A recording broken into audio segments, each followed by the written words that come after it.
Hello students, today we will cover what is left in diabetes mellitus. These are the complications of diabetes mellitus. There are microvascular complications and then macrovascular complications. In macrovascular complication, heart is affected and then CNS and peripheral vascular diseases.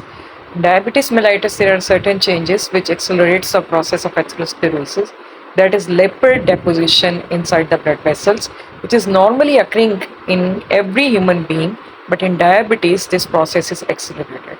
So when there is atherosclerosis, there are more chances of formation of blood clot on the atherosclerotic plaque, and when these atherosclerotic plaques are formed in coronary vessels, it can lead to heart attack. And when it atherosclerosis, it forms stroke clot in the CNS blood vessels, it can cause stroke. And in peripheral vessels, it can also lead to gangrene of the limbs, lower limbs and the upper limbs, so it can lead to amputation. Then microvascular complications. In microvascular complications, we have got retinopathy, we have got neuropathy, and we have got nephropathy. In retinopathy, we patient present with blurred vision, and in the later stages, he may lose his eyesight. In neuropathy, nerves, they are also affected because blood vessels, which are supplying nerves, they are affected by diabetes mellitus. So nerves, they are affected. So patient can present with numbness, paresthesias, and finally this numbness, it can lead to different sort of ulcers in the body. And then nephropathy, that means that kidneys, they are affected. Underlying thing which has to be controlled is blood sugar level. We control blood sugar level, then these complications, they are delayed, or if they have developed, they do not further progress.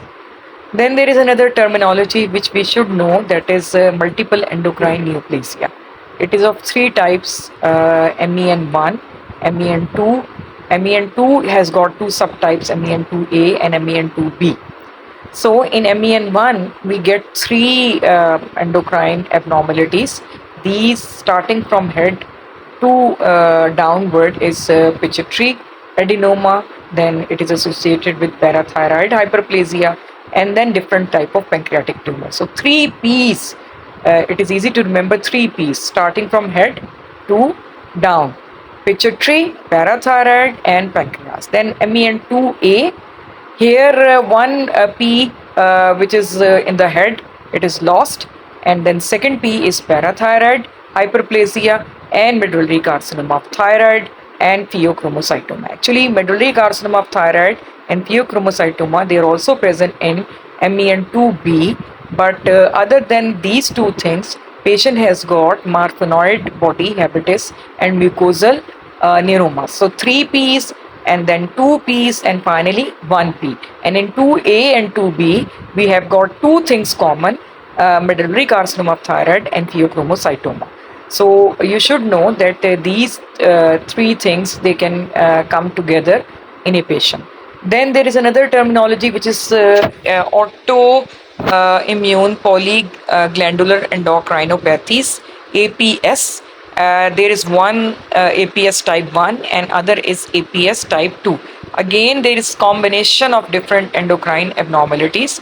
One is caused by a chromosome which is called 21, and the other is usually associated with HLA-DQ to DQ8.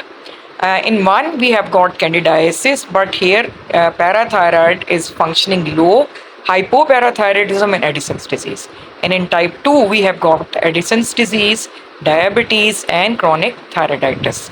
So these are the things which usually come in exam scenarios, where a patient has got combination of candidiasis, hypocalcemia, and features of Addison's disease, or it can be APS type 2. Similarly, scenarios can come about MEN1, MEN2A, and MEN2B. Then after that, we'll discuss shortly about insulinomas, which is a pancreatic tumor where insulin is produced excessively.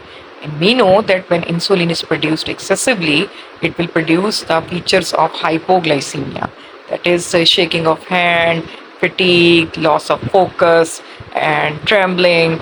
And when there will be hypoglycemia, patient will eat more. So ultimately, it will lead to weight gain. So the treatment is surgical, and in order to confirm it, whether patient is having insulinoma or not, obviously we do imaging studies. Then there is a supervised fast. So the treatment is surgical resection, but it is very rare tumor. But for exam purposes, we should know.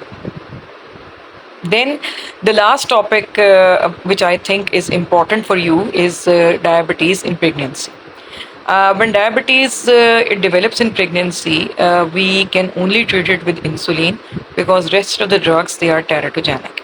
So we usually label that patient is having diabetes in pregnancy if fasting blood glucose level is 5.6 millimoles per liter and random is 6.7 millimoles per liter. So 5, 6, 6, 7. So this is how I remembered it. So if you want to convert it into milligram per deciliter, you can multiply it with 18. So we usually ask females who are pregnant to control their blood sugar level with diet and exercise.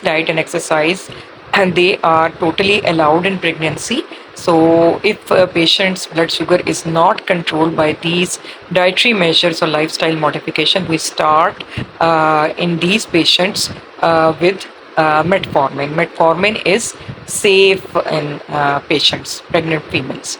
But after 2 weeks of use of metformin and lifestyle modification and exercise, if blood sugar still is not controlled, then we put patient on insulin. So insulin is quite safe. If we will not control blood sugar of the patient in pregnancy, it will be damaging for the mother as well as the fetus. Our desired targets of blood sugar in pregnancy is 5.3 and 6.4. So how I memorized it, that if we keep 5.3 above, we add 1 in 5, that is 6, and we add 1 in 3, that is 4. So if fasting required target is 5.3, the random required target is 6.4 in pregnant female. Thank you.